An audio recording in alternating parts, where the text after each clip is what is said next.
एक वृद्ध व्यक्ति अपने बहू बेटे के यहाँ शहर रहने गया। उम्र के इस पड़ाव पर वह अत्यंत कमजोर हो चुका था। उसके हाथ कांपते थे और दिखाई भी कम देता था। वो एक छोटे से घर में रहते थे। पूरा परिवार और उसका 4 वर्षीय पोता एक साथ डिनर टेबल पर खाना खाते थे।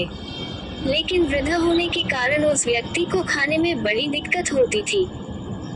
कभी मटर के दाने उसकी चम्मच से निकलकर फर्श पे बिखर जाते तो कभी हाथ से दूध छलककर मेजपोश पर गिर जाता।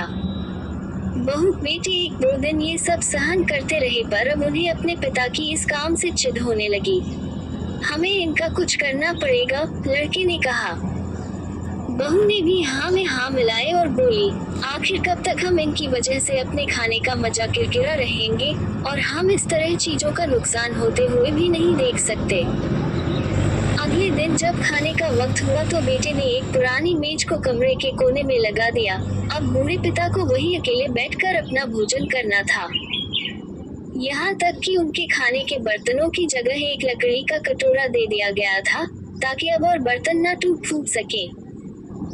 बाकी लोग पहले की तरह ही आराम से बैठकर खाते और जब कभी कभार उस बुजुर्ग की तरफ देखते तो उनकी आंखों में आंसू दिखाई देते।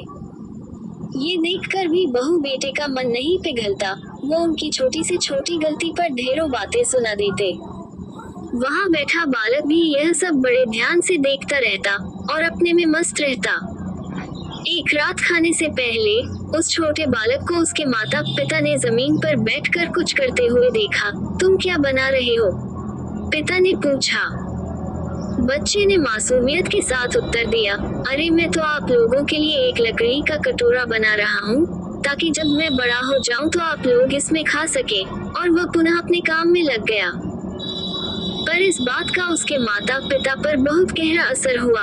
उनके मुंह से एक भी शब्द नहीं निकला और आंखों से आंसू बहने लगे। वो दोनों बिना बोले ही समझ चुके थे कि अब उन्हें क्या करना है। उस रात वो अपने बूढ़े पिता को वापस डिनर टेबल पर ले आए और फिर कभी उनके साथ अभद्र व्यवहार नहीं किया।